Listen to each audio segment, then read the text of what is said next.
Awesome. Welcome, everyone. I'm excited for you all to be here today. We're eager to start this series because at Choice, we believe that knowledge deserves to be shared. And we believe that one of the best ways that you can elevate both yourself and your business is by being in the right room. And at Choice, we have a lot of amazing agents in the room with us. And so, in the spirit of what we stand for, in the spirit of not overcomplicating it, we simply want to facilitate the connection of fellow agents that will allow you to be inspired. So that's why we decided to start this series of interviews. We know there is great value in seeing how other agents are running their businesses, what successes they've had, how they got to where they are, how it's evolved over time, and more, so that you can cherry pick tangible ideas to implement into your own business. And we figured there was no one better to start this series with than our number one agent for 2 years running, Warren Hall. Warren has been in the business for more than 7 years. He has done more than $100 million in sales throughout his career history, with a whopping 21 million and 38 units over the last year alone. He was on the Triangle Real Producers Top 500 list for 2024. He was featured in their magazine in December of 2023. He is a regular on CBS17 My Carolina Today, where he provides market updates to the public about what's happening in real estate in the Triangle. He's a dog dad, a pizza lover, and one of the hardest working people I know. Warren, thank you for doing this with us today. We're excited to chat. Wow, thank you for that intro, Kate. I appreciate you. Yeah, of course. I love being a hype person for you guys. So give me the opportunity and I will absolutely take it. I'm really excited to chat with you guys today. We'll get into Warren's background in a moment, but a few of you might know this. Warren and I actually started our careers around the same time and at the same place. And so Warren and I actually shared desks next to each other for quite some time. So I've gotten to see kind of behind the curtain, if you will, and I'm a little jaded in that manner. I forget that not everyone has that same experience. So I'm excited for today's conversation. I've got kind of a whole series of questions that we're going to work through from beginning to end and everything in between to how he started and how he runs it now. I'm going to keep everyone muted for now, but as you have questions, if you'll just pop them in the chat for the time being. We will have a Q&A at the end, but I want to kind of keep our flow if we can help it. And who knows, maybe one of the questions that you have on your mind is something that we'll get to down the road. So hang in there. But without further ado, Warren, let's go ahead and dive on in. I want to just start from the very beginning.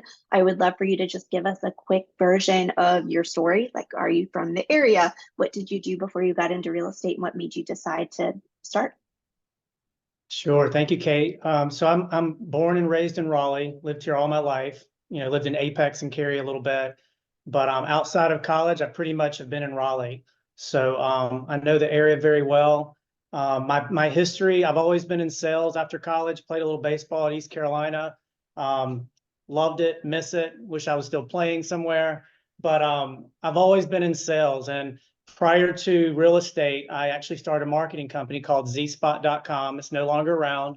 But back in the day, for about 13 years, we advertised entertainment and fun here in the Triangle. So coolest thing about that is I got to meet a lot of business owners.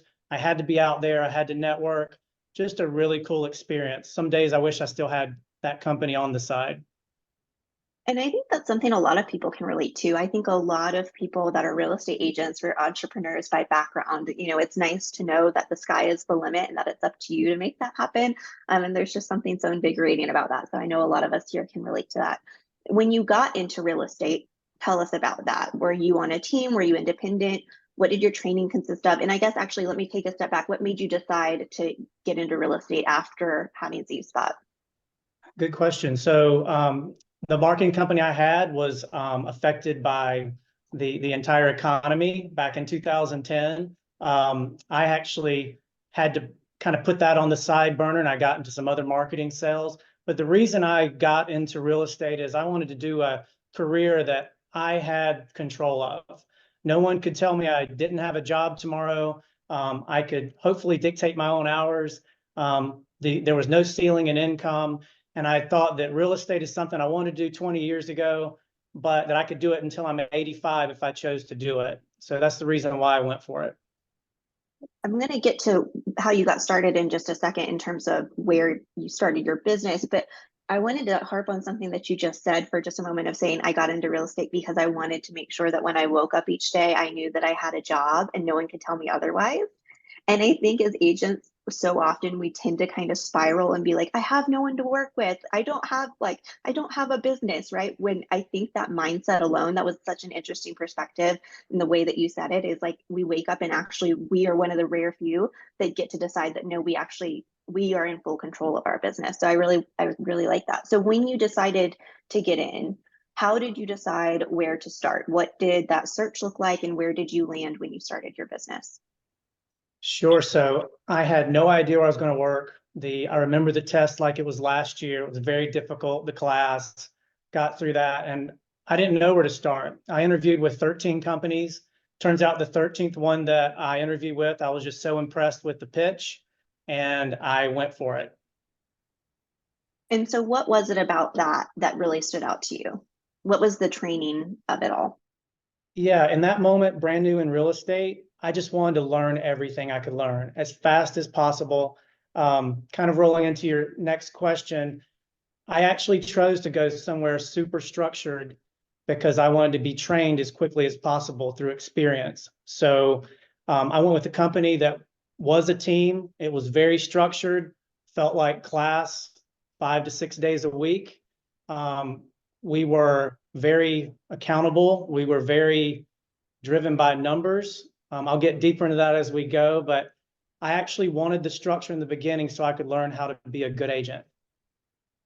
Absolutely. And you stop me if you're going to talk about this later, but I would love to talk about the training because you and I have talked about this a good bit, but there was a lot of practice involved. And I think that when we think about practice, it's one of those things that is great in concept. And if we're talking about some huge spotlight interview or some feature on TV or something, we're so eager to practice for. But so rarely do we want to take a step back and practice kind of the everyday aspect of our business. And that was something that was really ingrained in both of us when we got started. And I'd love for you to just speak to that for a moment of some of the things that we practiced regularly, both in terms of like scripting and in terms of presentations. Sure. So in my mind, the two most important things we do are practice, which means scripting, and nurturing our pipeline. So the work we did on practice, we met every 2 or 3 times a week where we scripted on scenarios. How many times have any of you been out talking with a buyer or seller and you're like, wow, I don't know how to answer this. So if you don't know how to answer it, you need to know how to transition out of. Practice was huge with my prior company, and I've brought that here to Choice to those that wanted to learn it. I just believe in it. I can learn so much from each of you any day just by listening. So I never stop. But if there's anything that is holding any of you back from reaching out to someone you don't know or a listing opportunity, the practice is what gives you the confidence to overcome that. So I believe in practice 100%.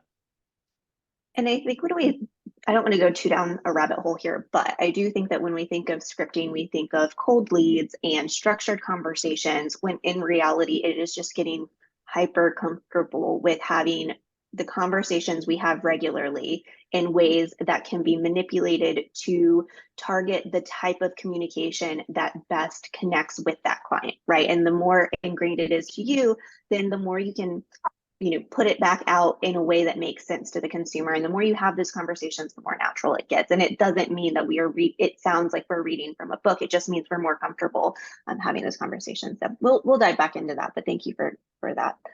When you look back, what do you feel like were some of the benchmarks of your career in terms of really leveling up? Obviously, we've got our everyday and we've got kind of those goals that get bigger in production, but what do you feel like were the main benchmarks? I mean, I go way back to the beginning. I remember the first day I had to make calls and how it felt. But I'd say benchmark wise, that first contract, still remember it, how tough it was. Seems like it was the toughest transaction I've had. She didn't want to sign buyer agency except per property. And here we are back here again. But I think the first contract, that first closing where you get your first check, that first review, that first referral felt amazing. And every time I get a referral, it feels amazing. The second year when I kind of ramped up and I was in the top 1% of our company with Kate, felt so good. I'm like, hey, I think I can do this. So I think every time we accomplish something we haven't it needs to be remembered. And you need to go back and think of, hey, what did I do right so I can repeat that? That's so true. And it's so funny because you say that, and I'm like, oh my gosh, I don't know if I remember who my first one was. I would need to look back because you're right, It they was a do kind tough of all one. come together. Yeah. When do you feel like it really clicked for you? Obviously, there was a lot of training, and obviously, when you get your first contract, that kind of builds its own momentum. But even then, it's easy to feel like you don't quite know what's going on yet. When do you feel like it really became kind of natural? So I think once you produce 6 months consistently, whether your goals are one a month or one a quarter or three a month, once you set a goal and you hit it consistently and you get into what I call flow, that's when you feel like you're running. And when I say that, that doesn't mean I'm not done. I want to keep learning. I want to get better. But I think I felt that when after about 6 months, I was selling, I think back then about three a month, making really good, I'll say decent money, giving away 50% of it, but consistent money where I felt safe in real estate that, hey, I don't need to go find another job down the road. I can do this full time and feel comfortable. That's so true. I think that's when a lot of people feel like they've quote unquote made it, is when it feels a little dependable and it doesn't feel quite as scary. Don't get me wrong, no matter how long you've been in it, that next contract is always a worry. But it is nice when it finally feels like you've got your rhythm and you can ride those ebbs and flows. Um, there were a lot of practices that we did weekly that became kind of ingrained. And obviously, when you have the accountability from that leadership type perspective, then obviously it's something that you have to do. And then when you go more independent, it's up to you to keep that. And so I'm curious, which of those are items that you keep in your business today? Like, what did you learn that you still implement very regularly, maybe even on a daily basis? Wonderful question. A lot. For me, I love the freedom of being independent. That's why I'm here at Choice. We can build our businesses however we want. Having said that, I need structure. And I think we all need some level of structure. And that means time blocking for specific things that make you successful in real estate. For me, I do leads. So I time block for calls. I do time block for just touching base with my past clients. Other things, I do set goals. And I don't just set goals of what I want to sell. I set goals for things that I know I can control, my time. What do I do with my time? So many, I think agents think about, oh, just my production matters. Well, no, what we really control is the time we put into nurturing and calling or reaching out to a friend or a past client. Those things were really big. I believe in goal. Without goals, we can't grow. We don't have a guide to hit a number every single month. But having said that, I set daily goals, weekly goals. I help my team set those as well. So I think it all starts with setting a goal, but structure. What I gained from my first experience with the other company was it's needed for all of us.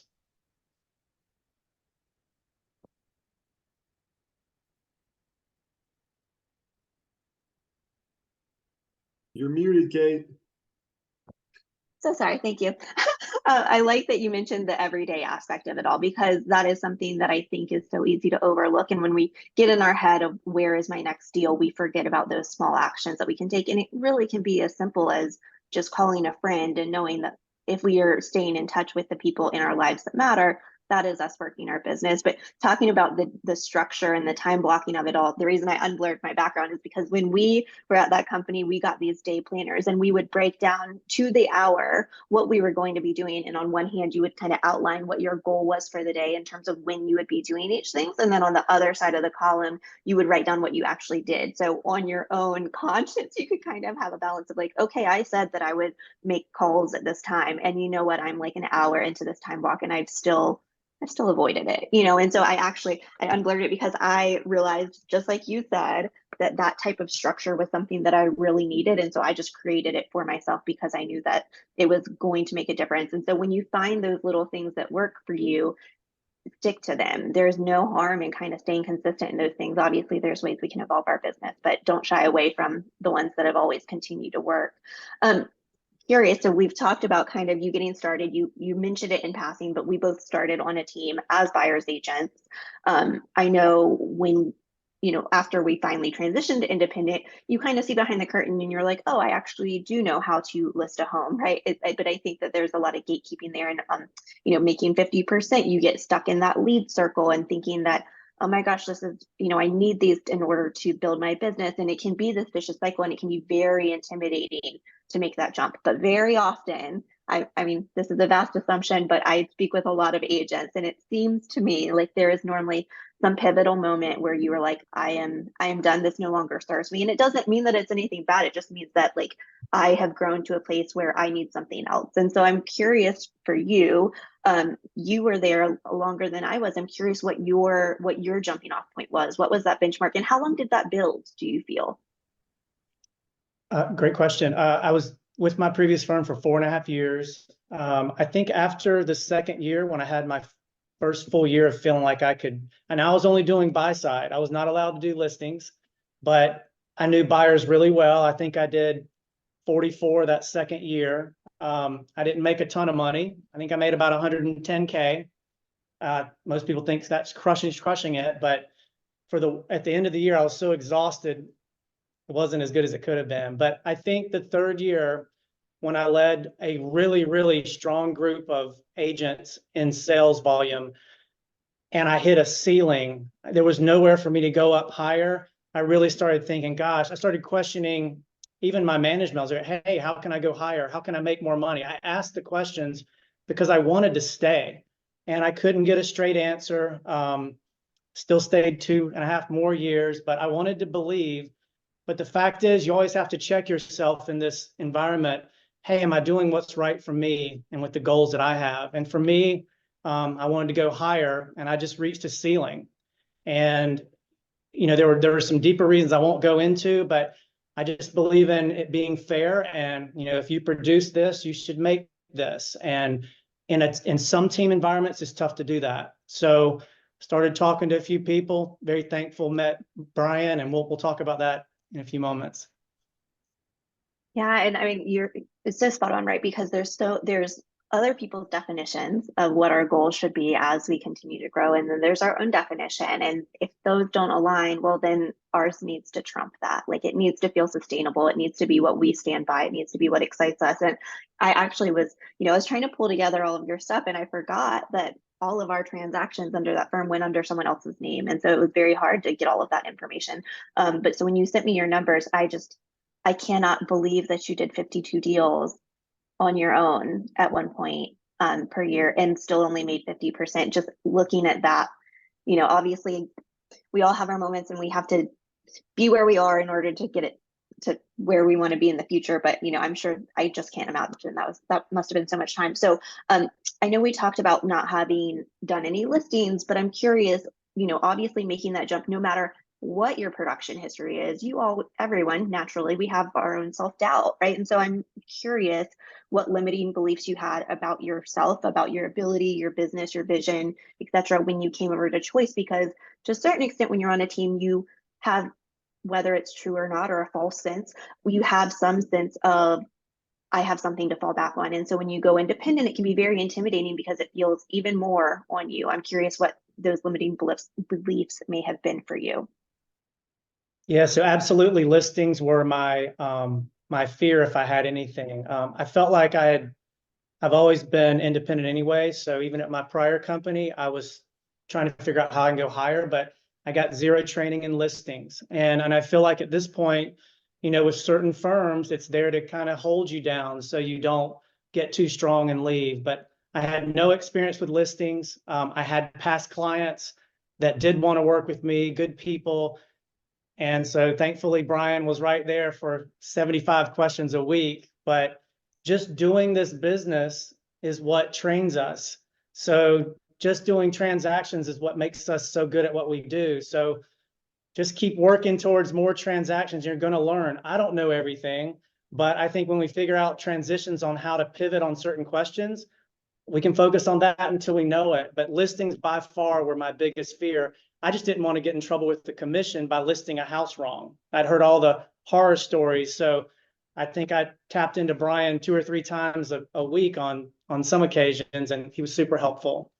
But the independence never scared me. I'd already felt independent. We are independent, but we do like to collaborate and be around like-minded people. So where we are now is the perfect place in my mind.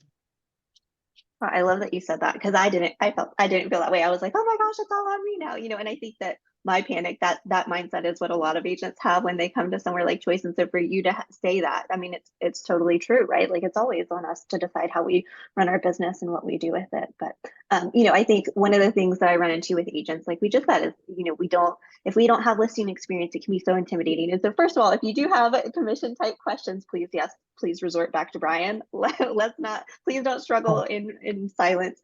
And we definitely want to protect you as well. But just know that like working on the buy side, it's the same transaction, so much more than you give yourself credit for. And going into a listing quote unquote presentation, it's just a conversation with someone that wants to know their options. And you already being in real estate, you already care about people in that way. And so as long as you lead with that care, it'll go so much farther than what you realize. So that's great. When you went independent, you pretty much immediately started a team. And I'm curious what made you decide to go in that direction when it came to taking that next step, because it seems like kind of two big jumps at once. I'm curious how you decided to do that and how you made the decision of what agents you wanted to like quote unquote target, or who you knew your people would be in that team structure. Got you. So for me, like I said, one of my goals is to have a retirement plan, and we can do real estate till we're 80, 90, or whenever we choose to stop. But I know how good it did feel with the team and the people. I loved being around other people. I loved hearing them talk on the phone. I loved when I needed some support, I needed to vent. I loved having someone nearby. So I enjoyed the team atmosphere. I just didn't quite enjoy the money and some of the control. So moving to Choice, I always had that goal that I wanted to find a few like-minded agents that I could help grow and collaborate, breathe with, have fun with, and make money together. So that was always part of the plan. Types of people, that's always evolving. In the beginning, to be honest, I wanted to take on everybody and anybody. Let's have 20 people and I can guide them all. Truthfully, I needed some structure in place for me and some systems in place, and yeah, kind of finding the right people that are fits. We can operate in real estate in so many different levels. For me, I have a certain type of agent I'm looking for, but I'm also very happy with who I have, and I want to make sure this guys succeed. Totally. And I mean, I like what you said there, right? I think that can be the case when you're growing a team. It can also be the case when you're looking for clients and marketing yourself is I want to cast a broad net. I want to be here for everyone because that has to be the way that I will make the most money. If I target one specific person, I must therefore be isolating everyone else. And I don't believe that to be true at all. I think the more we can be specific in the way we communicate and what we offer and the value we provide, the more that magnetizes people. Because when you are able to speak in specific, tangible ways, it's so much more profound, and it just shows your knowledge and such a strength. So I like that you hit on that because it actually draws in more, and everyone else knows that they also can benefit from that. It doesn't mean that by defining one, you're excluding the rest. So thanks for saying that. I know we talked about some of the practices that you implemented in the beginning and have kind of transitioned. The same thing for your team. What are some of the fundamental, like foundational principles that you've used when constructing your team, and why? And what were some of the ones that maybe you were taught that you totally scrapped? Yeah, so I believe the number one is we have to show up, show up every day that we're working. We get to control that item, and I'm all about the things we can control. So showing up, participating, sharing, having a plan and sticking to it, and setting goals and being accountable to yourself and to others at Choice or in a group, or if you guys want to partner up. Being accountable is so huge, but you've got to show up. I can't tell you how many times I've wanted to stay on the couch on a Thursday and rest. And, what does it take to get you off that couch? Someday I'll learn how to take a day off. But having said that, building a structure for you to succeed, no one's going to knock at our door and say, hey, I want you to list my house. We've got to go out there and have those conversations and get it. So just every day focusing on those activities that have the engagement so you can have those conversations to maybe become their agent. I'm very structured that way. If I can think of anything that I would drop, I do want flexibility. I don't want to be in class every day being told how to do my business. I want to have the freedom to ask when I need help, but I want the flexibility to go get business done and do it the way I want. So coming from the other environment, that's what's special about here. We can create how we want to create. We can collaborate when we want to collaborate. Good. I'm glad you received it that way because that is our whole goal at Choice, is for you guys to run it how you want. But thank you for saying that. One thing I forgot to circle back to, well, hold on real quick. On that note, you are one of the hardest working people I know. So just so it's been said, I know I listed a ton of accolades. It's because he works his butt off all the time. So I too hope that you do take time to rest. But we see it and we know it. You are incredible at what you do. One thing I forgot to ask about the team is, if someone wants to start a team, what advice would you give them? I know you kind of just said, like, be specific, but what else would you say? I would say just be ready. It's time consuming, and sharing with others and setting up meetings and teaching. You need to build some type of structure. You got to look for the right people that fit you. People that will show up to the team meetings, will participate, depending on what your goals are. You want to be able to help them grow. So you have to have people that are open to listening, open to fighting through their fears. We've all got them. The coolest thing is I've been through a lot of these fears, so I don't fear them anymore. I can share how I got through them, but selecting who you work with is probably most important, because they probably need to be loyal, they need to be open-minded, and they just need to be willing to do things they may not want to do today to become a better agent and be a team player. And I love that you address the fear, right? Like, what is fearful to us today could be totally normal in our business in a few months, And so just addressing those head on and knowing that, like, fear is the catalyst to our growth, and fear is very often just focused in what is unknown. And so if we can simply name what that is, then that'll just get us so much farther. So, and lean into all of the resources that you have. To your point, that is part of the reason you have a team. That is part of the reason we have all of our agents here at Choice, is lean into the people that have been through those things and learn from them in the meantime, and until you have your own experiences. You have mentioned a lot about your structure and how important that is. So I'd love to get into kind of the day-to-day in terms of our conversation. Let's talk tangibly. What is the biggest source of your business? And if you do leads, where do you like to do your leads or get them from? Sure. So when I first started real estate, I had all these friends. I've been in Raleigh forever. I didn't want to call them. I didn't know what to say. I thought I'd be bugging them. I had the fear factor. So I naturally went with the firm and I started calling on leads, really cold ones. However, description has evolved over the years. If somebody's on my website or looking at a home, they're not a cold lead. I used to address them as that. They're not. I'm calling to help them. So my best lead sources right now, I do Google ads.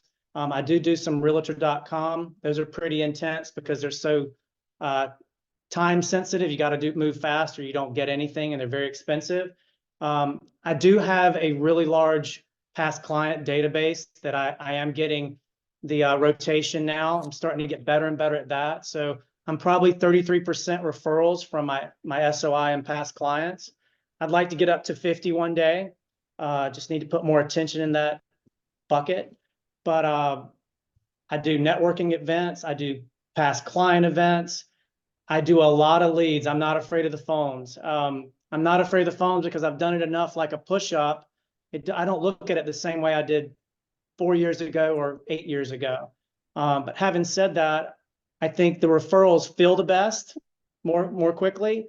But I'll tell you this, the leads, once you get over that hesitation of, oh, this person doesn't want to talk to me, leads are important, because if your SOI is producing, great. But if your SOI is not producing enough for your goals, you got to find other paths to grow your business. So I don't want to ever be completely dependent on just my SOI. And I love my SOI. And maybe that's because some of my goals might be higher than some people. That's just my vibe. But I can tell you this, if you ever do dip into leads, it's really about learning what you want to say and getting over that initial fear and jitteriness. And trust me, with my team, it's so cool to see a brand new agent or an agent that's never done leads get on the phone and rock it and get a $500,000 appointment that's going to make them $10,000. So we do a lot of mental things to overcome that hesitation. I don't even want to call it fear anymore. I think it's just hesitation with our ego. I'm sure it's a protection technique, right? Avoidance. On that note, though, doing Google Leads, obviously, realtor can be, it can be very urgent, but there are people that have more so raised their hand and said, I know that I am interested in buying a house. I kind of know that I am signing up for being contacted in this way. Google Leads can be a little less so, and they can flood your inbox a lot more so. And so there's a lot of qualifying that goes into play. I'm curious how you manage all of those. Is it through the round robin of the team? Do you do all of the calls yourself? Do you have an ISA? What does that look like? I would love to have an ISA one day. We're not at that point. So currently, and I love Google Ads because it's not hustle, hustle, hustle, or someone else is going to beat me. But they cost a lot less. They can be anywhere from $15 to $50 a piece. They're very targeted. They roll right into our CRM. I use Boomtown, and we rotate them among the agents. And what's really cool is we communicate every day, all the time. So I actually know if one or two agents are taking the day off or they're unavailable doing post licensing or something. So we just pause those so the rest of the team that's active can get them. So it's a really good flow, and I'm actually excited about enhancing Google as we speak. It's been very productive for us. One thing I want to circle back to real quick, I know you said you're really big on time blocking because you have a lot of leads and therefore need to do a lot of calls. Where do you like to time block your calls? And do you still time block prospecting? I definitely do. And I work more off of my pipeline when it starts shrinking because I get a few contracts. My objective is to keep the pipeline where I want it, which is something we train often on. But I would say I want to time block when people are most available to answer the phone.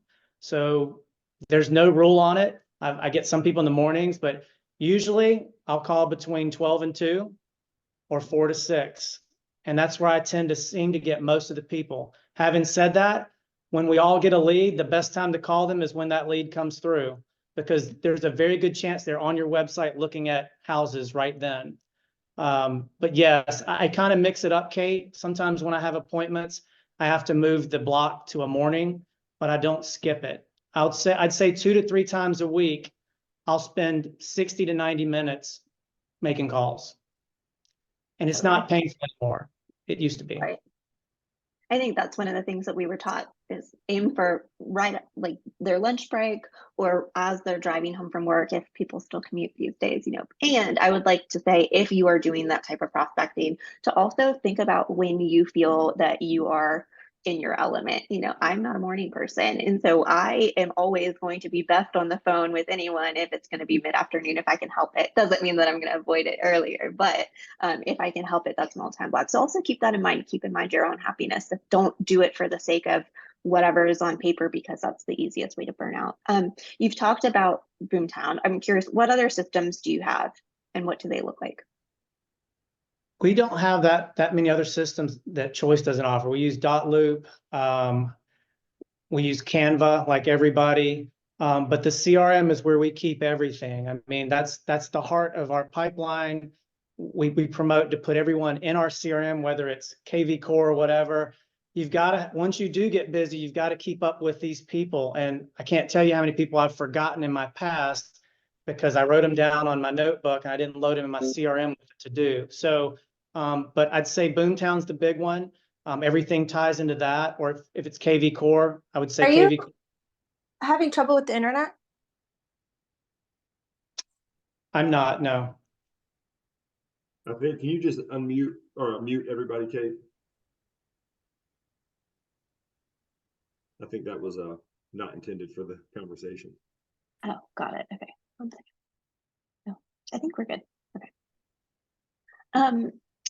What does so talking about systems and leads, what does your initial contact typically look like? I know obviously we do a lot of internet, or we used to do a lot of internet calls, so I can know what that looks like, but I'd love for you to speak to your first initial contact. And then I would love to hear from you what you think the most important aspect of the client lifecycle is.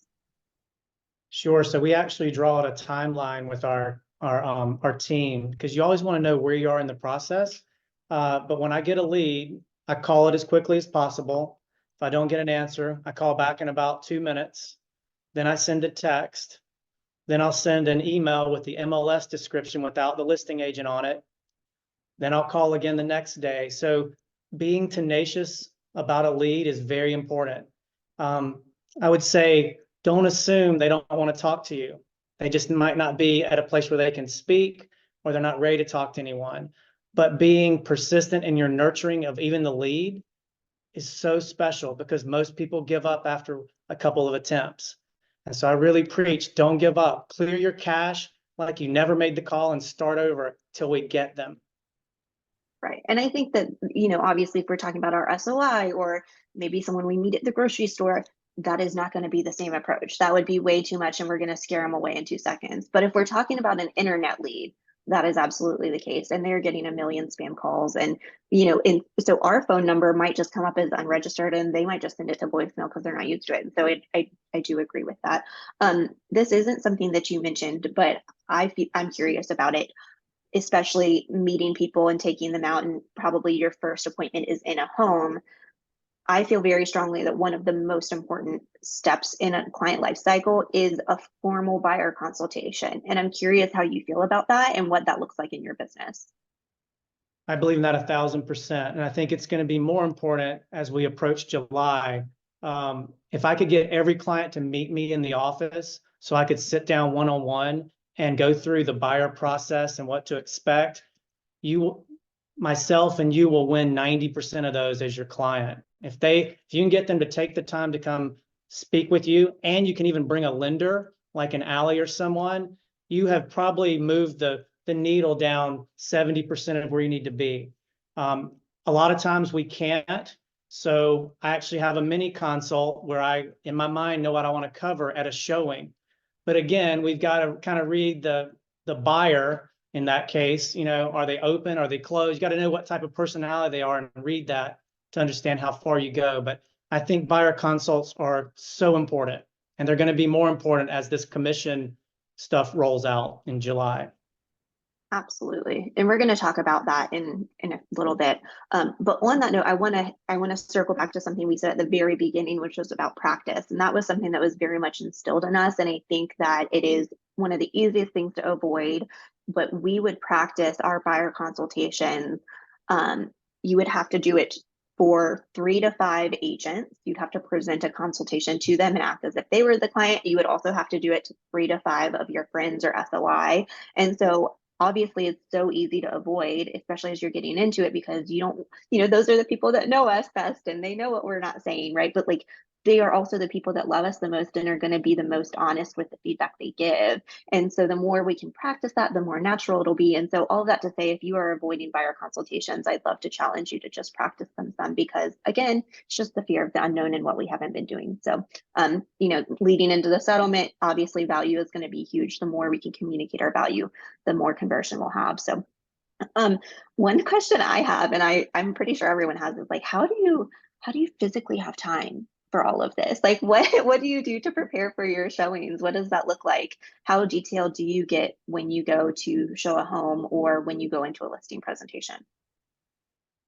I've got it pretty efficient now, but one of the reasons I did want help with a team is to help me with this, and I'm just kind of staying the course now until we get some more things developed. But I think I'm very prepared. I do use HomeSpotter. I do use some other apps on my phone, so I have internet backup just in case. But I do try to print out a full MLS description without the listing agent on it. I do read up on the property before I go. I do call the agent before a showing if that prospect, I know them and we're close. So I do try to stay ahead of the curve throughout. I think that's something that makes buyers that haven't committed to me yet say, hey, this guy knows what he's doing. So, but I also try to work efficient. I don't give too much until I get something back from the buyer. If I'm unsure this buyer's pre-qualified, I will invest time in them to win them over. But in the meantime, if I've gone out twice to see a couple homes, I start pressing that pre-qual, or I start pressing buyer agency. And again, as July comes, that may change even more, but just being prepared. If someone says, I want to make an offer, I want to have all my answers ready. I don't bring paperwork for an offer, but I'm ready to actually go through what it takes to win an offer in this environment. Do you bring I'm sure it depends on the situation, but generally speaking, do you bring the disclosures and do you bring any sort of CMA or like analysis on the numbers, or do you wait until they've kind of raised their hand for that property? Excellent question. So when I have time, I'll go ahead and, as hard as it is to download documents in MLS now, I'll go ahead and email the disclosures to them so they have that. Because sometimes they'll tell me they don't want to see the property because of the septic or something. So I try to email that in advance, then they have it. But I really just bring the work with real estate agents. I have the MLS sheet, and then I always have a couple printed versions of an offer just in case someone's not comfortable with writing an offer electronically. Yeah, one of my standard practices was always the MLS sheet, the disclosures, and then a very fast, like quickly run CMA just to see how it compares. Because exactly to your point, if we're in the home, I want to make sure that I can speak very tangibly on how that home is priced and what I think an offer would be. And if I've called the listing agent, what, do they have offers in hand, and what that means now versus if they do get something. And I know some agents don't feel that way. I know Ashley, she's not on the call today, she's traveling, but she was not of that mindset. Like, she would bring the MLS sheet, sometimes she'd bring the disclosures, but she was always going to wait to run the CMA until they were interested, just to save her time. And neither is right or wrong. It's just a matter of whatever your preference is. I would just say, whatever your practice is, get very comfortable in standing on that and your why. And then that way, if they ask that question, you're not fumbling, being like, oh, I'll go get you numbers. Oh, awesome. Now that you're interested, I'll run home, I'll run those numbers, I'll get you some info, whatever the case may be. So I love that. Talking about listings, kind of the same thing. I when I first shadowed, there was an agent that I went to a listing appointment with, and he literally did almost no preparation on the front end. And he would just show up and he would pull up his MLS, his Paragon in front of them, and he would literally run the comps in front of them, and that was pretty much it. And he'd have a conversation. And then I was of the mindset, well, I'm going to gather all this paperwork. I like having a copy for myself and a copy for you, and all like a whole packet and your comps, right? And again, neither is right or wrong, but I'm curious how in depth you go when you're preparing for your listing.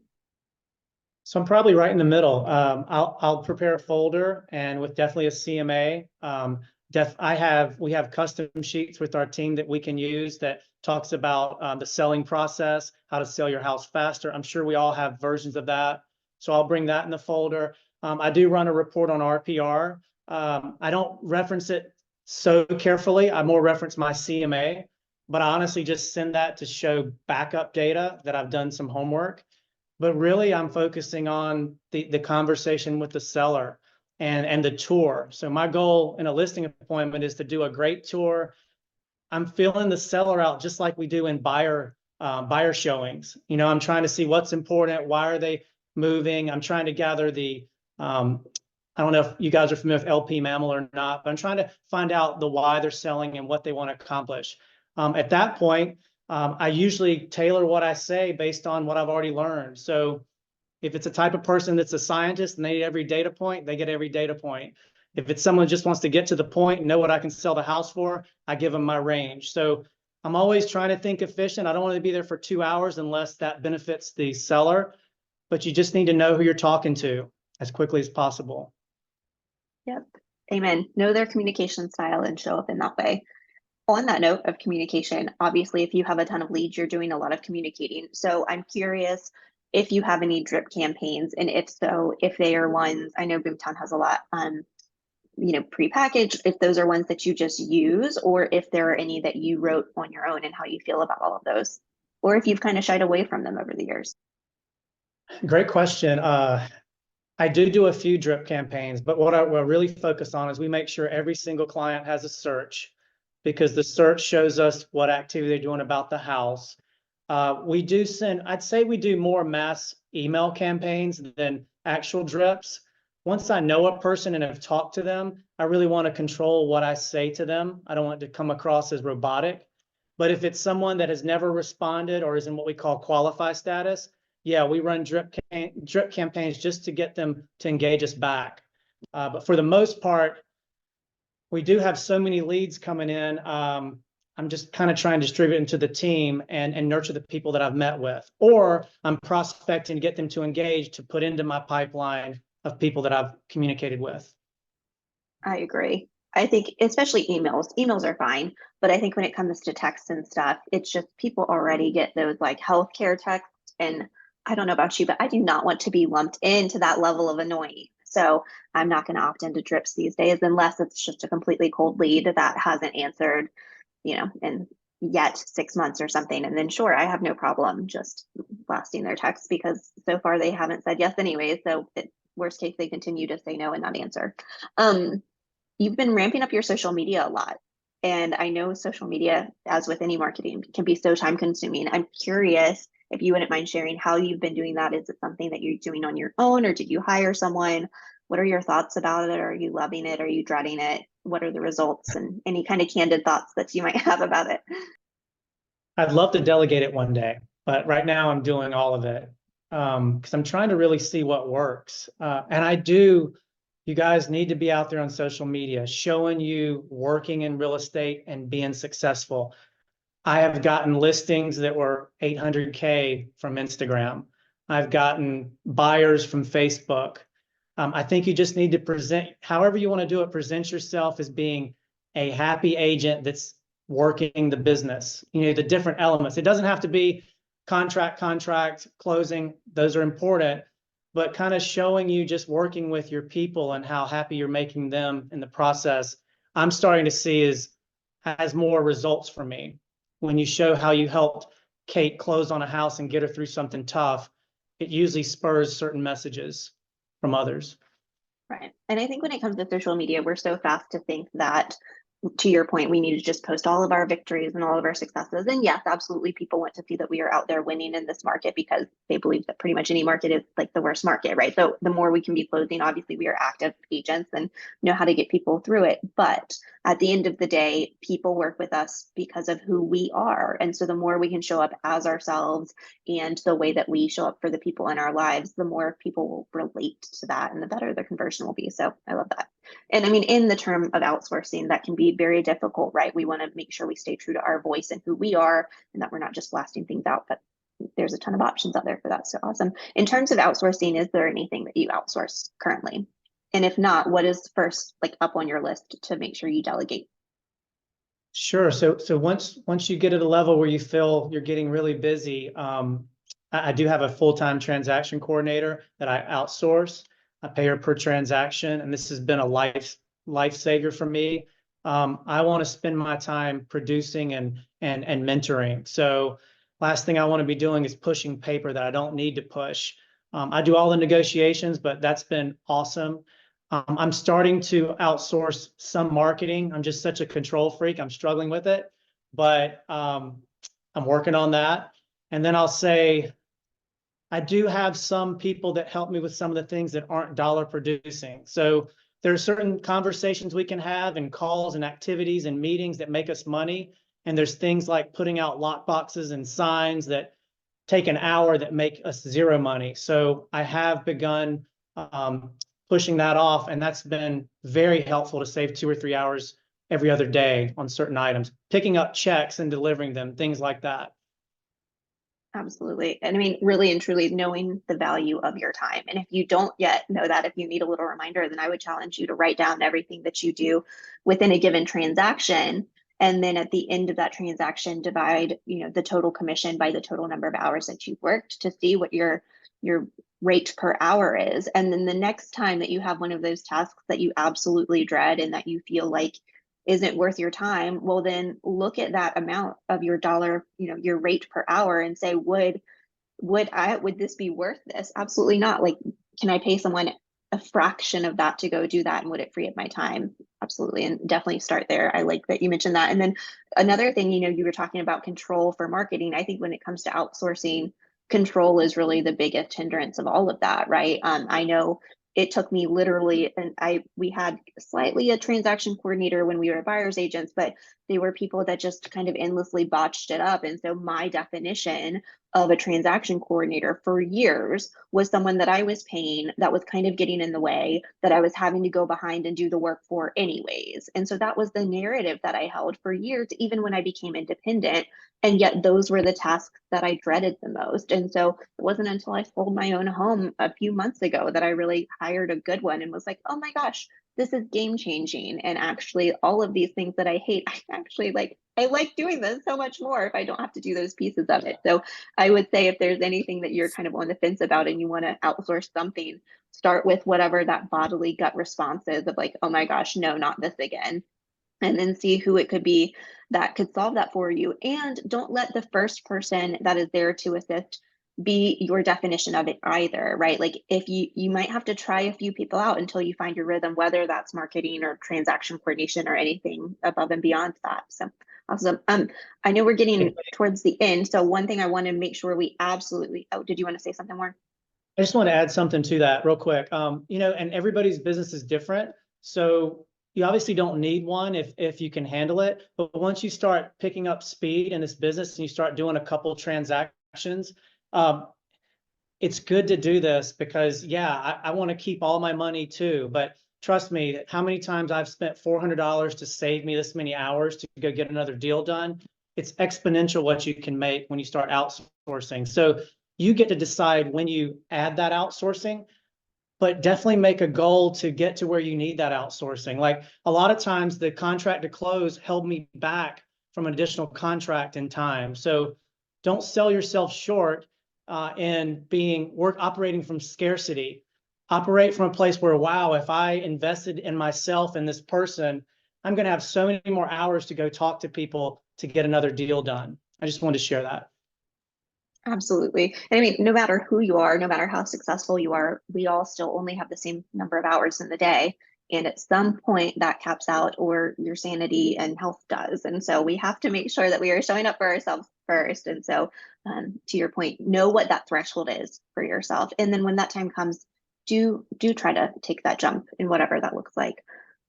Changing topic slightly. We've mentioned this ever so slightly so far, but I want to touch on something that is a huge fear in the industry, probably. Let's talk about the NAR settlement. I'm curious what you're kind of projecting and how you're planning that. How do you plan on approaching working with clients? I know obviously you work with a ton of internet leads. And so obviously most of the time, the first step is just getting out there to the property. Well, now we have to get agency signed before we can do that. And I'm just kind of curious, obviously, I don't want us to talk too much about it yet because there's still so much that's going to come out, right? So it's all kind of hypothetical so far, but I'm curious what the thoughts are that you have in the time being and what you're planning. I'm not worried because I have very present, transparent conversations already. I think it's going to make us stronger. It's going to hopefully make us slow down to do more buyer consults, but it's going to evolve because we don't know how it's going to end in July. But right now we're starting to talk the conversations on how do you present value on the phone before you meet with a client? What do you do different than the other agents that you can promote? And it could be as simple as, hey, I really care about my clients. I'm going to bend over backwards to make sure you succeed. Whatever those statements are. But I think starting to think about what value we can say on the phone or in person to show that we're caring human beings and we're going to be present from the first moment to the closing and afterward. Those are the conversations we're going to need to get strong about. But yeah, I'm just gearing up to figuring out what script that I can make a real conversation to get them to sign agency for that one property, to get me a chance to get in front of them and then have more of a present conversation to try to win them over. I hate the fact we've got to get agency before the first showing because I feel like my whole objective is to get in front of them where I can show them how much I care and how successful I can make them. So just figuring out those couple of, I guess, sentences to get them to sign that document for the first showing is what I'm going to do. Now, I'll be honest with you, I've got some agents on the team that are getting buyer agency anyway. They've already started. We talked about this yesterday in our team meeting. There are things we can do to show value on the phone to go ahead and get them to sign agency. And as I develop some of those, I'm happy to share them once I see what works. I just have to try some of these things out. Absolutely. And I was talking with Brian about this the other day. I was actually talking to the podcast host about it. a few things to keep in mind. One, like just because this is more publicized and it's being more normalized of sellers not paying a buyer's agent commission, it does not mean that sellers are not going to pay one. So let's just call that like it is. Okay, there's a lot of this vast assumption that because this is out in the news, buyer agent commissions are going away. I don't at all think that that is some standard we should be setting, because that is not the narrative at all. Also, even if that is the case, just because someone has not paid for something before does not mean they are not open to paying for something. I think we are so afraid of thinking that buyers, coming out of pocket would mean that they are not going to. Where there's a will, there's a way. And I think people will always see the value in the relationship aspect. People have the ability to buy their own stocks, and yet they still hire a financial advisor, right? And so when someone hires us, they are not just hiring us for a transaction. They are hiring us for all of the experiences that we have had over years and years that have gotten us to the point where we can guide hundreds of clients to the finish line. We are here for them through the process to tell them what their options are and all of the potential outcomes, and to fully advocate for them and to help them get to closing. And we are there for the relationship afterwards for anything that comes up, to be a resource to them. And so Brian made this analogy the other day, which I kind of liked, of someone being a travel agent. Yeah, sure, the same type of thing of experiences slightly, but it's mainly the idea that someone is here to solve a problem if something comes up during the set amount of time. And that's that. And that is not the case at all. It is so much more above and beyond that. And when we are talking about someone's largest asset, absolutely, I think people will see the value in the long run of having that relationship. And one of the things that I've been thinking of is, people will amortize their loan over 30 years. Well, if we look at this asset that you are living in every single day, where something that comes up could be incredibly costly, well, let's amortize at least mentally, the thought of that commission that's $6,000 to $10,000 over the course of 30 years, or the amount of time that you were living or owning this home. Don't you think that representation is worth that? And so, totally to your point, it's just explaining our value and everything that we have to offer. So we'll keep honing those conversations as a company, and we'll share them as they come up, and we'll polish them together. One last thing before we kind of dive into opening things up, or a few more things, but I know we've hit on this. You're incredibly busy. What is the one thing that you absolutely stand on, that no matter how busy you get, you will always make time for? This could be something that you do in your business. I know we mentioned prospecting. You never let that drop off. Maybe it's going to the gym for your mental health. I don't know. What is it that you are just like, get out of my way? This is my time block. This is the appointment that I'm in, if you need to call it that. What do you stand on? I think showing up every day, looking at my board, at the goals that I set for myself, and then who on that board, my top people, what do I need to do to move them down the path every single day, whether I have 4 people on the board or 20. I do that first thing in the morning. I do try to work out. I'm failing at that right now, but from a business perspective, I set my goals and I made myself accountable. I'm accountable to my team. I do that every single morning, and I plan out, what could I say to each of these 5 or 10 people, just to say, hey, or move them down the path. It's huge. It's focus. I love that you said that, because going to seminars and all these things, you hear anyone speaking and anyone at the top of any industry, and they always talk about the power of vision boards and keeping your goals in front of you. And I've attended plenty of speakers where they're like, I have a vision board in my bedroom and in my bathroom, and this one number that I want, I have laminated in my shower. I'm like, oh my God, right? But there is power in keeping something in front of you. And so do that in whatever way that looks like. But I really like that you mentioned you have your list of names, right? It is not just, I have 5 people in my car and 6 people that are buying in the next 3 months, and then I have these 100 people, right? It's not just numbers. These are names. This is a relationship-based business, and we are keeping these names in front of us. And the more we can get comfortable with that, then the easier it is for us to stay front of mind in front of them, because we aren't forgetting anyone. So I would challenge you to do that and be really comfortable in knowing what your numbers are and who they are. All right, one thing that I want to touch on, because no matter who you are, no matter how much success you've had, we all love to get in our own way. And we all have, some sort of fear in some extent. So I'm curious, what do you still get the biggest imposter syndrome about? Is there anything that you show up to and you're like, am I the one qualified to be doing this right now? I think I still, when I run across certain really tough people on the phone, I sometimes question, do I want to keep working this lead? And I have to, again, this business is way mental. I have to, again, go back to hey, Warren, you've done this 200 times. You can get through this tough guy. Let's make it a game. Let's figure it out.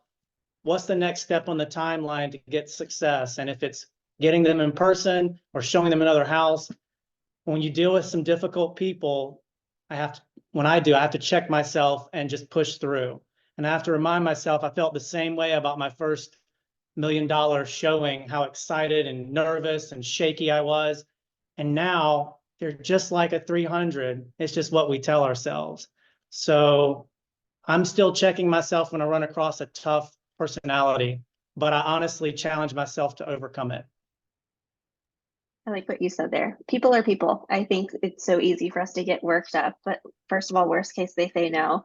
And second of all, they are just a human and we just need to talk to them as such and just have a normal conversation. That's half the battle. And then one thing I like that you said of how can I make this a game, right? You all know I'm big on energy. I think that in terms of magnetism, like the best way we can magnetize a success towards us is to make things playful. And so don't get too bogged down. Like when you are feeling stuck, when you are feeling some sort of block, see how you can shift that, see what it would look like to make it playful or to kind of change things up and do it in a different way.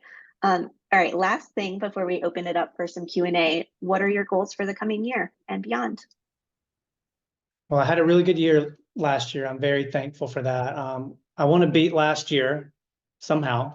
So I've set those goals, but even more importantly, I really want to transition into working more efficient. I have a great group of team members that are going after it, fighting through things, but I have a team goal where I want them to be at where they want to be by the end of the year. And that means in monthly sales and what they take home. So I want my goals to be more about just me this year and more about the development of some of the people we work with. I also do want to hopefully have an ISA by the end of the year. But the biggest thing I can tell you is I want to become really great, like some of you guys are, at my past client nurturing, because that is where when you do a lot of leads, you don't quite put the same time into your SOI like I know I need to. I do a decent job, but I really want to perfect that. And a lot of you have already been helping with that. So I'm very appreciative. It's so true. It's such a wave. And once you get into your routine with it, it gets so much easier as with everything. Well, thank you, Warren, for all of that insight. Thank you guys for letting me lead. I'm going to open it up. I'm sure that we've covered a lot, but there's a lot more to know. So we've got probably another 5 minutes to 10 minutes. I'll go ahead and open it up. Anyone have any questions, feel free to unmute or pop it in the chat.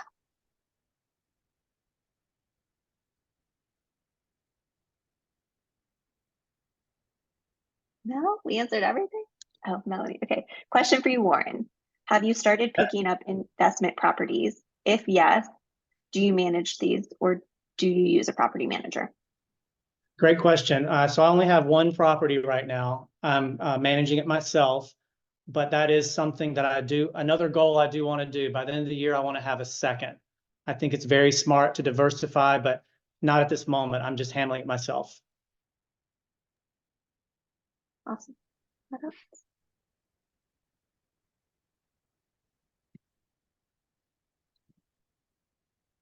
Wow, we covered everything. Crystal, There's I do another not question use a in the chat. dialer. Crystal, I do not use a dialer, only because I probably have enough leads where I can do this manually and I have enough business at the moment. I don't know that I believe in the dialers. I've tried them. I have not investigated that yet. I would rather have an ISA than a robotic dialer at this point. Sure. I've got a question. Can you just talk a little bit about what you claim that SOI nurturing and follow up in the relationship management is maybe lower on your skill set, but can you talk about what you do? Because I think you actually probably do a better job of that than you give yourself credit for. So what do you do in terms of keeping up with past clients, friends, family, whoever, the other SOI people in your database who aren't necessarily leads, as in might do business right now, but are just the people that can send you future referrals? What are you doing with them? Great. So I am big on social media. I try to friend every client that's not crazy or that I want to be friends with, so I can follow them a little bit. I comment. I honestly, this is going to sound silly, every day wish every single person happy birthday on their birthday, either a message or a post. I do text a ton because it's fast. I don't want to get in too many conversations, but I text Merry Christmas, Kate. Hey, how's your weekend going? What do you think about this weather? I do communicate a lot. I've started postcards this year. I've started farming a few neighborhoods. I'm still learning that part of it. I do send a Reminder Media magazine. I have gotten listings from that magazine, you guys. It works. Social media works. Just saying hello and then starting a conversation. I started sending client gifts this year. Ella's Popcorn is a really cool idea, less than $20. I do think that has generated me top of mind. So I guess I'm doing a little better than I think, Brian, but I just would like to be more comprehensive and have somebody help me do that so I can stay present. But a lot of calls and texts, I'd say, is the most item, because the gifts can become expensive when you're sending 300 or 400 at a time out. So true. Also, when we think of all of these things, we so often are trying to focus on where is our biggest conversion, when it can be sometimes hard to name. Sometimes it is literally just staying front of mind on all of these different fronts. And the more you can kind of compound that, the easier. All right, a few more questions in the chat. Sarah is asking, how do you use automated emails and text? Wait, hold on. I think there's one before that. Yes. How do you tag leads in your CRM? And do you use automated emails and text based on those tags? We don't use a lot of automated, but we do tag them. Are you talking? Well, there's two types. One, we do categorize them into hot, nurture, watch, which is based on when we think they're going to buy. But even in there, Boomtown allows you to tag people like has a realtor already, Spanish speaking, whatever. So all that data is always loaded in there. So if I get too busy and I need to hand 5 of these to one of my agents to run, they see the history and can pick up right where I left off. So we definitely use tags, and it's really critical to categorize your people. One item on that, Kate, that we didn't touch on is pipeline. Outside of nurturing your people, I believe your pipeline is the most important item anywhere, whether you put it on a piece of paper or in your CRM. That's why I use a board too, because I want to focus on those top 8 people all the time. But the pipeline is huge. A couple of my agents I've asked them, hey, how many good clients do you have that are ready to buy? And they say, I've got 5. I go, let's look at them. When we look at them, after we talk, we define that really only one of them is ready to buy in the next 30 to 60 days. So critically, for all of you, I definitely promote, make sure you build your pipeline bigger than what you think you need to be, because we can't decide when these 2 people are going to go under contract.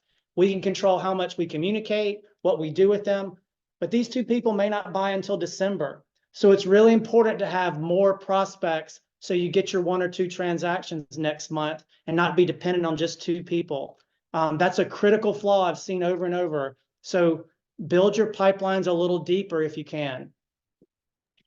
And on that note, oh no, that's great. I love pipeline talk. I also love tagging people for efficiency. I'm a big advocate for, when you are communicating, to try to communicate in the same way with the same type of people, because your message is just going to get that much clearer. If you are making phone calls to people that, you know, in general, you're like, okay, well, let's focus on everyone that came to these open houses in Durham. Well, then I know for a fact that the script, if you will, that I'm delivering is going to be very similar. And so it'll be more fluid, instead of saying, okay, I'm going to call this person that was an open house lead, then I'm going to call this one that was an internet lead, then I'm going to call my SOI, right? It can be harder to kind of find your flow with all of that. So I absolutely love that. I also, on your note of like the 2 contracts thing, I know there's a million ways to do it. I love to keep the mindset of, let me try to categorize people based on when I think they are going to write a contract, not necessarily when they're going to close, because we can only have so much control over that, especially new construction and things like that. And so one practice I always had in my business is, when I was organizing my CRM, I loved using hashtags. I would always use the hashtags of like Q1 2024 contract, Q2 2024. And then that way, if I feel like I'm running low, well, then I can circle back and say, oh, well, this person that I spoke to a year ago actually mentioned that, yeah, they think at the beginning of 2024, they're going to start being ready to look, which means maybe I have them tagged as Q2, meaning that's when they'll write a contract. So get creative with that, but definitely be sure to segment things out according to when you think they'll write. In the chat, Jessica asked, when did you know you were ready to start a team? Good question. So my goal with my other company was to see what I could do. I wanted to see how much could I physically sell by myself. And that year I did 52 was it. And I remember at the end of the year, the big meeting we had, we're setting goals for the next year. I was like, I'm so exhausted. I don't want to do this again. So I would just say when you set up your goals with your activity, when you feel like you're busy, you're making the money you want to make solo, that's when you want to get help. So when I generated X, when I got the choice, which I was very happy with, I want to share, but I also wanted to get help. So I think you decide yourself, hey, what's the most I can do with family and kids? That's another thing. I don't have as big of a family with children as some do. So I totally respect there's only amount of time we can have per day. But when you are working as hard as you can work, doing the right things, and you've maxed out what you can do, that's when I think you look for help, whether it's a buyer agent or a partner or whatever that looks like. Sarah had put in the chat, what does watch mean? So I want to go over that real quick. Every CRM has their own way that they categorize leads. In the CRM that he uses, they use hot, nurture, watch, which is basically an ABC type definition. A being your people that are normally ready to buy this month. B, it's probably 3 months. C is 6 months to a year, whatever it is for you, don't get hung up on that, but just find whatever that definition is for your business and make sure you find a way to label them in your pipeline, whether that's in KV Core and marking basically all of your clients as an active lead and then doing a hashtag of what ABC they fall into, whatever the case may be. Just find your rhythm with it in a way that makes sense to you so that when you log in or when you open your dashboard, you have an idea of exactly how many people and who are in each of those. One thing, there's one more question I want to get to in a second, but one thing I forgot to ask, obviously with the client life cycle, as you grow in real estate, it kind of naturally happens that your average price point goes up because homes appreciate and, people that were buyers are then going to be selling and kind of moving up. But I'm curious, you've been in it 7 years. Is there anything that you have done intentionally to try to increase the price point of the client? Because speaking of only so many hours in the day, sure, increasing the number of transactions you do is absolutely a way to grow your business. Increasing the price point of the homes that you're selling is also a way to increase your income in your business. Curious if that's anything you've done intentionally. 100%. Naturally, they've risen over the last few years, so that's been nice. But I would promote find open houses that are in the price points you want to operate in. I mean, those are low hanging fruits. If you like open houses, go do your 550s, your 850s, your 1 million. I can give you a specific example. Last weekend, we had an open house for our team. The agent worked it. He got 2 unrepresented buyers and is already showing him houses at 1.5 million.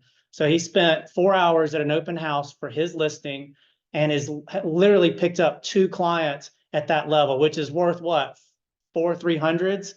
So definitely market to the people that you want to market to. And I love working with first-time home buyers. It's tough sometimes, with inventory, but that's the thing. When you're ready, do the marketing in the places that will make you the return you want. If you want to sell one deal, but you want it to be $1 million, you need to operate in those social circles and you need to do those open houses and rub elbows with those networking events. Very smart. And that's what we're presenting to our team as well, because the 300s and the 250s and the 160s, they can be very tough and time consuming and they can break very easily. Yeah, it's the same amount of work for pretty much any transactions. Might as well try to bump up that price point. I'm going to have this be our last question because I want to respect everyone's time. Sarah asked, what percentage of your closings came from Google and was it pay-per-click or did you go a different route? It is pay-per-click, and I'm actually going to enhance that by about 100%. I would probably say about 20%, but again, about 33% come from referrals in my SOI. And then I am getting some business from realtor.com. That's a fixed inventory, so it's kind of a different animal. And if I jump out, I can't jump back in. So I'm holding on to it now. I'm nervous about the NAR stuff, but I'm going to figure out how to script out what to say on the phone because every other agent's going to deal with it as well. But I am a big fan of Google if it's done right. That's some great conversion, especially for completely cold Google leads. So awesome. Well, thank you, Lauren, for all of this. Thank you all for showing up today. I know we covered a lot. Thank you for showing us behind the curtain in your business and being so open to share. That's really what we stand for at Choice. And we appreciate you and everyone that's here. If people want to find you, obviously they can find you on the Choice website, but why don't you kind of give them a quick spiel on where else they can find you, your phone number, Instagram, etc.